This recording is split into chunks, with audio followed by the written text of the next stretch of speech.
Oh boy, am I mad today. Hello everyone, and welcome to my Star Talk. I know, it's been a while since I did one of these, a real one of these. Of course, the last one, I wanted to make a video in a single day, and it just happened to turn out to be the way it did.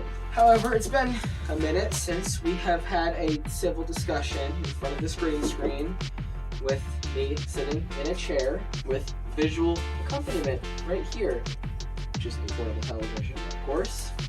I mean, you've seen this in the last two videos, but I didn't actually use it for anything. Well, hopefully I can use it for something this time in post-production.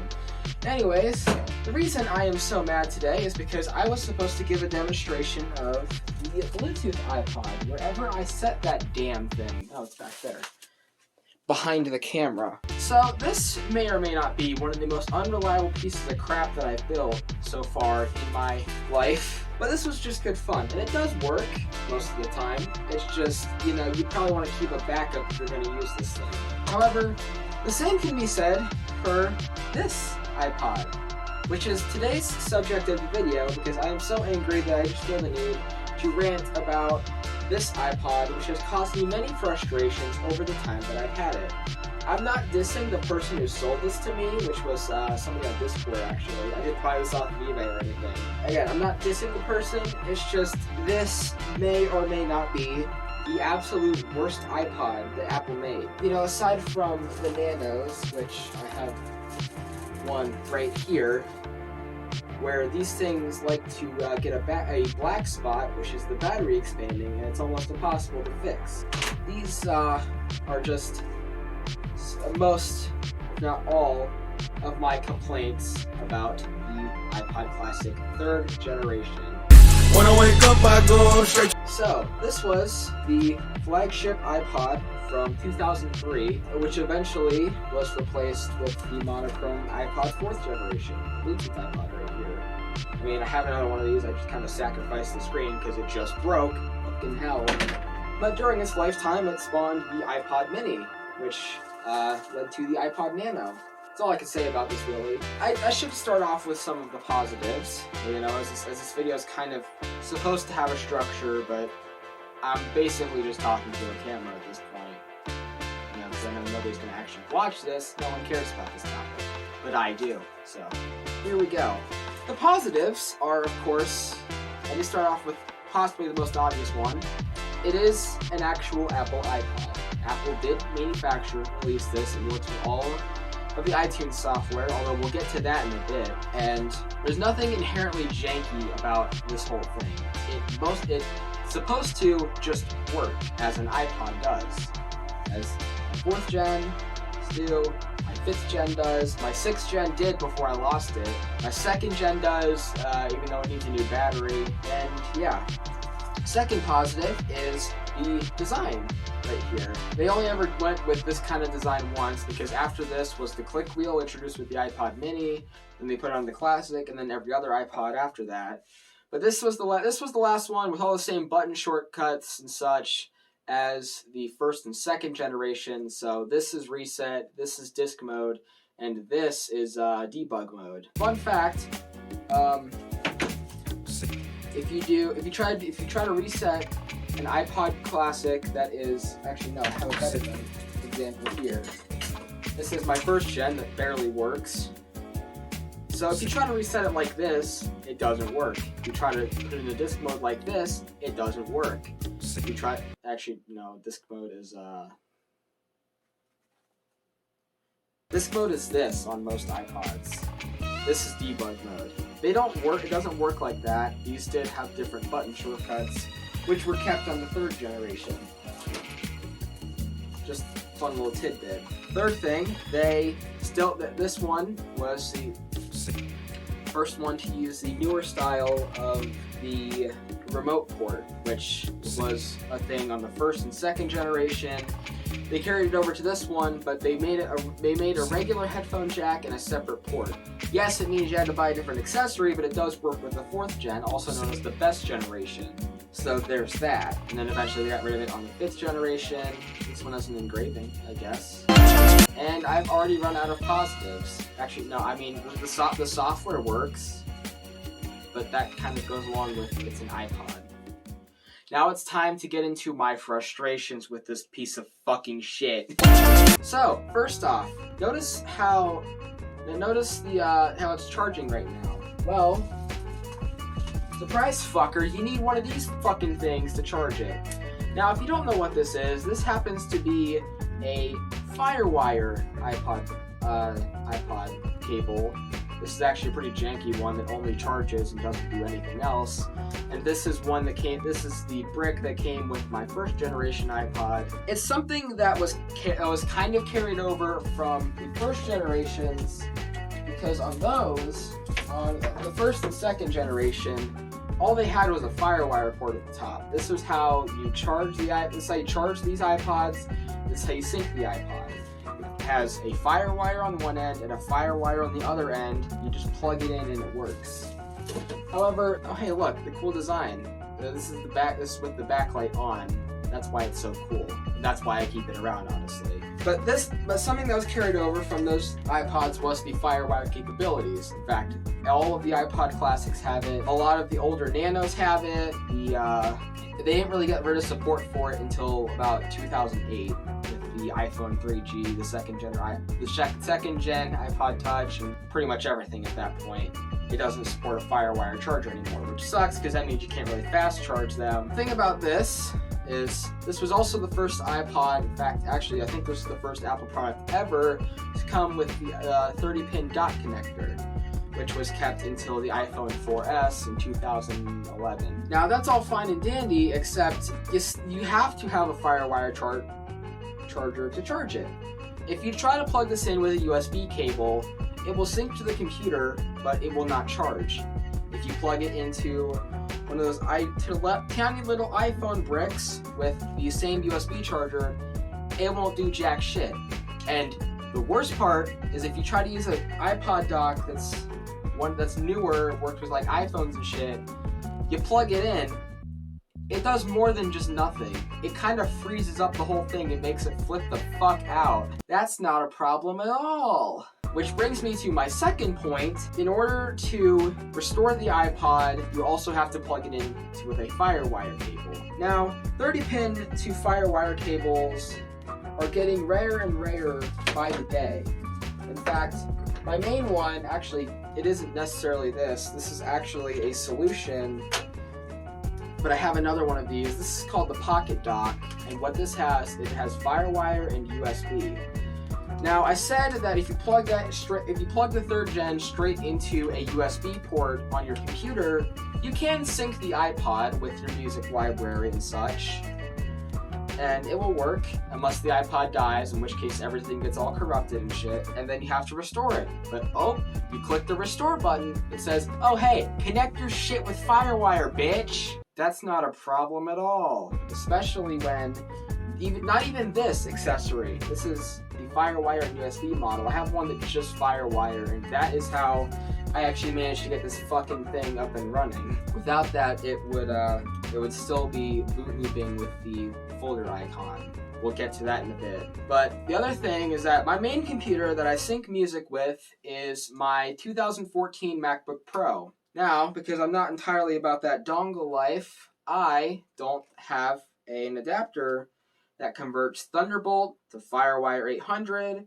I do have a converter that goes from FireWire 800 to FireWire 400, and there's that. It would work if I had it, but even with a newer version of iTunes in macOS Mojave, which I'm well aware isn't the newest version, I'm not upgrading past that because it can't play Marble Blast.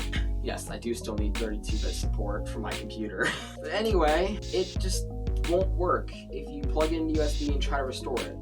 I understand the reasoning for that, but it's especially annoying that I have this thing which can charge it and sync it at the same time, and it still doesn't allow me to do that. It's not necessarily something with the iPod, it's just something with iTunes. It blocks the functionality entirely. So if you don't have a FireWire cable or a Pocket Dock that's just FireWire like I do, then you have to plug it into a Windows PC, and results may vary. We'll just put it that way. So, I suppose it's time for my third biggest gripe about this fucking thing. This just so happens to be the most finicky iPod I've ever owned. So it worked great at first, except I didn't have the FireWire charger at the time, and what I did was I opened it and I pulled the battery, charged it with my 4th gen, put it back in here, and then that's my next point. But the other thing is that this thing just likes to break sometimes. Like one day you will go to turn it on, folder boot loop, and you can't do anything but restore it and then put all your music back on it, and it's just a mess. I've done it like 15 times now.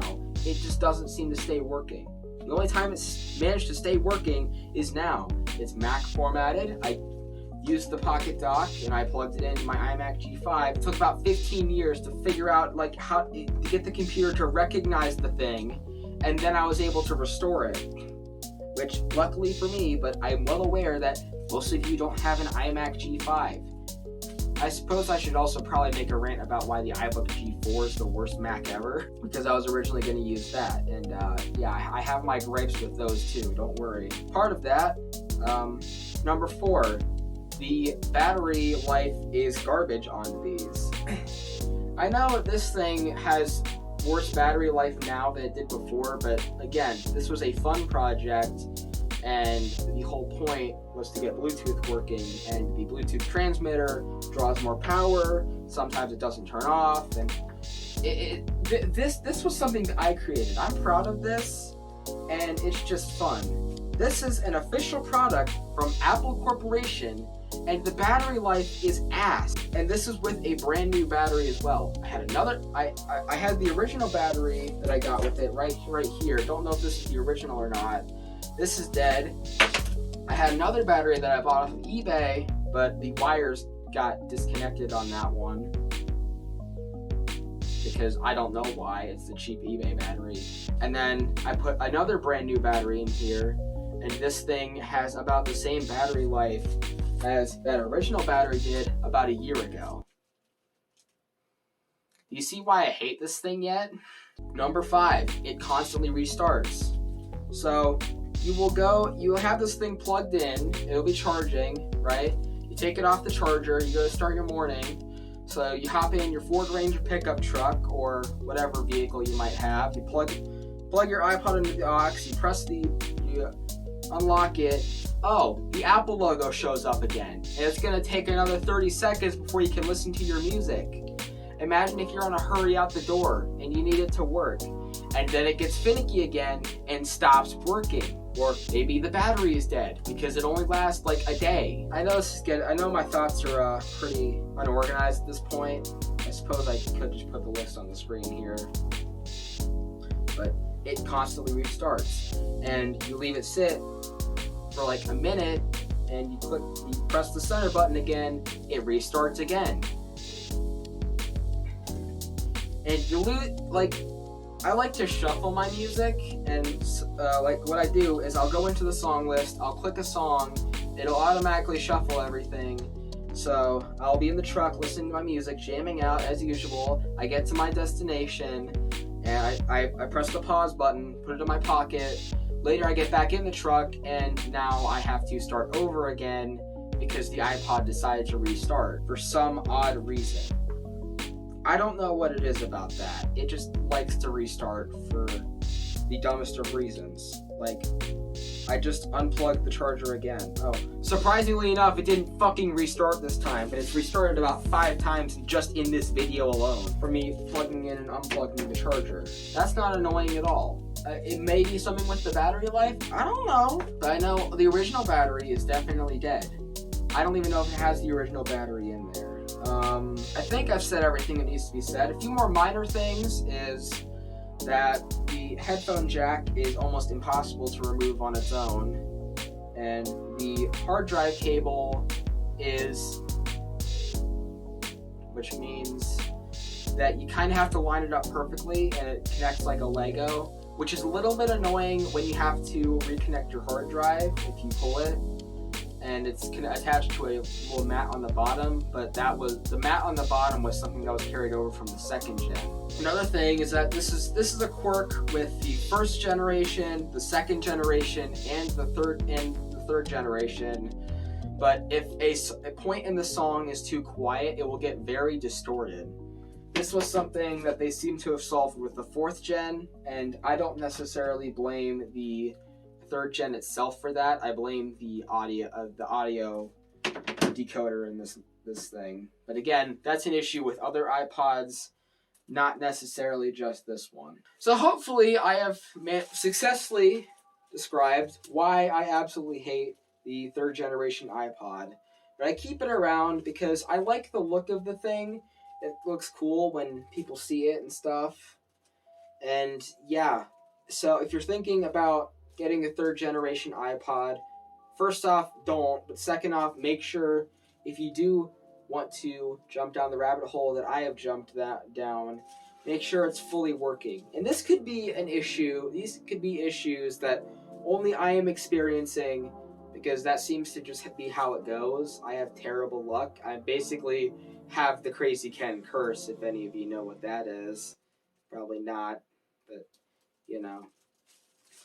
Things just don't seem to work sometimes for me, but that's okay, because it makes my life that much more entertaining that I have to fix the things that I paid for. Don't really have much of a message to leave this off with. I don't recommend the 3rd generation iPod Classic. Go for a 4th gen or a 5th gen if you want to watch videos on your iPod. You have to get a 5th gen or a 6th gen. I think I prefer the 5th gen just a little bit more, because it's not impossible to take apart, which is one of the quirks about the 6th gen, but the 6th gen seems to be the most reliable one I've had so far, with the best battery life, and it generally just worked. But the second best, of course, is the overall best generation, probably the 4th gen right here. This is my recommendation for iPod if you feel the need to get into iPod collecting or whatever.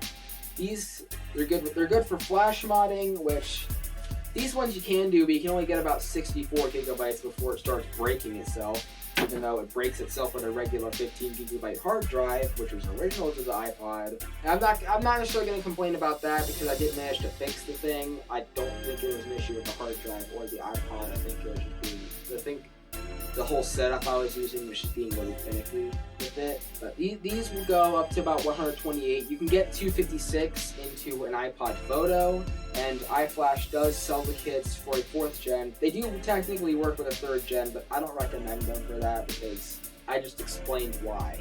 And yeah, that's pretty much the message I have for this video. So thank you all so much for watching, and I will see you in the night sky. Hopefully this video is actually watchable when I edit it. All the on-screen instructions. What if I don't want to do that?